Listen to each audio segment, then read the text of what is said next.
uma pergunta aqui nesse Papo Sustentável de hoje sensacional. Eu sou Karina Santana, sou arquiteta e tô aqui hoje para falar, óbvio, de sustentabilidade, mas de uma maneira bem diferente.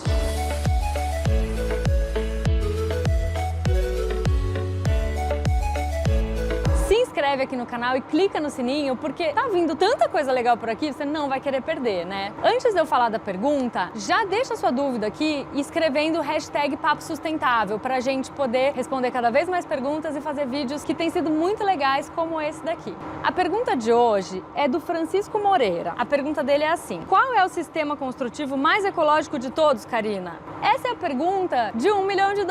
Não, mentira, não é. Eu sei responder essa pergunta e eu vou responder aqui. Gente, sustentável mesmo seria cavar uma caverna debaixo da terra e morar lá debaixo. Ou sustentável mesmo é não construir. Qualquer construção vai causar impacto. Todas as construções causam impacto. Então, diante dessa pergunta e desse dilema, o que a gente pode... Eu tive que refletir bastante e pensar muito para responder essa pergunta. Se a gente parar para pensar, alvenaria de tijolo cerâmico que é queimado, cimento, aço, EPS, tudo que a gente tem que envolve uma construção causa muito impacto ambiental. Então, mais sustentável de tudo, não construir. Já que tem que construir, um segundo ponto que é bem polêmico, mas é bem importante, é construir o mínimo necessário. Eu já falei isso aqui outras vezes, então assim, mas Karina, você está dizendo que todo mundo tinha que morar numa tiny house, numa casa de 30 metros quadrados ou 15 metros quadrados? Não, eu não estou dizendo isso. Eu estou dizendo que cada um deveria avaliar qual é o mínimo necessário para si e para sua família para viver com conforto. Eu não sou a favor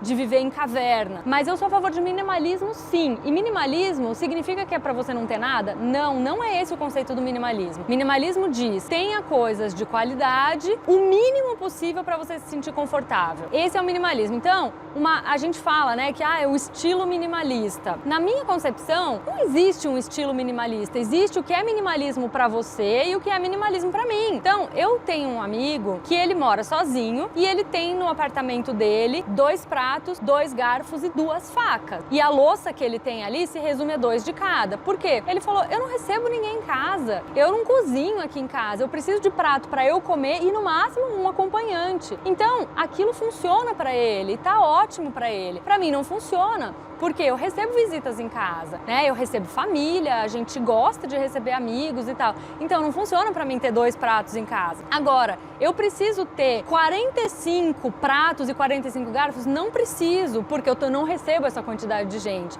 Isso mesmo sem contar a pandemia, tá? Eu não recebia essa quantidade. Então, a gente precisa chegar ali num número que seja razoável e confortável pra gente, sem excessos e sem muito pouco também, porque ninguém deve ficar sofrendo. Eu decidi ser minimalista, então eu vou sofrer porque eu só tenho 2 pratos. Não, gente, não é isso. Então vamos lá, voltando para a pergunta. A questão de sustentabilidade, ela é muito relativa e eu sempre convido todas as pessoas a refletirem qual é o mínimo necessário para você se sentir confortável. Para mim, esse é o ponto. Voltando agora, qual é o sistema mais ecológico de todos, mais sustentável de todos? Do que a gente tem disponível, eu realmente considero que uma estrutura de madeira é mais sustentável do que uma estrutura de concreto ou de aço, porque a madeira, ela é proveniente de reflorestamento. A gente tem ali como se fosse uma horta de madeira. Da mesma maneira que a gente planta um pé de alface para comer, a gente vai plantar um pé de pinos para colher e usar numa casa. Ou eucalipto, né? A gente tem várias estruturas bonitas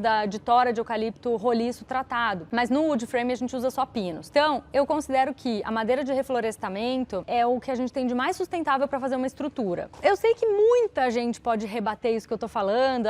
Mas a gente pode achar que é de reflorestamento e é desmatado. Gente, pode, tudo pode. Tudo dá pra burlar, tudo dá pra acontecer. Mas eu tô falando aqui na concepção de que as coisas estejam certas. E depois, tá bom, uma estrutura de madeira e pra vedação, né? Numa casa de wood frame, a gente vai ter o uso de chapas de gesso, placa cimentícia, que são materiais que também causam impacto ambiental na sua produção, mas a gente pode ter, por exemplo, uma estrutura de madeira com vedação de adobe. O adobe é um tijolo feito de terra crua, com terra local, com mão de obra geralmente local. Então, hoje, na minha concepção, mais sustentável, mais ecológico que a gente tem é uma casa com estrutura de madeira e vedação de adobe. Aí a gente cai em outros pontos. Ah, mas eu não gosto dessa estética, eu não acho bonito. Então, gente, vem aqui, ó, do topo pra baixo e vem vindo, sabe? Ninguém vai ser crucificado por usar as coisas que a gente tem disponível que não é o mais sustentável possível. A gente precisa fazer essa escolha de uma maneira consciente, sim, mas também o que seja adequado pra você, o que se adapte pra você. Mas, como me fizeram essa pergunta agora, Francisco, tô respondendo pra você. Na minha opinião, na minha humilde opinião, isso é o que eu considero de mais ecológico e mais sustentável. Coloca pra mim nos comentários qual é a opinião de vocês sobre isso. Porque às vezes a gente ouve opiniões divergentes e assim, eu gosto muito de ouvir opiniões diferentes das minhas. Eu acho que a gente cresce muito quando a gente ouve uma opinião, porque às vezes eu nem parei pra pensar naquilo, ponto que outra pessoa tá trazendo. Então eu gosto de ouvir opiniões divergentes, claro, desde que sejam com educação, a gente sempre promove um debate saudável aqui no canal e eu convido vocês agora para esse debate. Quero muito saber a opinião de cada um. Era isso que eu queria trazer aqui hoje, te vejo no próximo vídeo.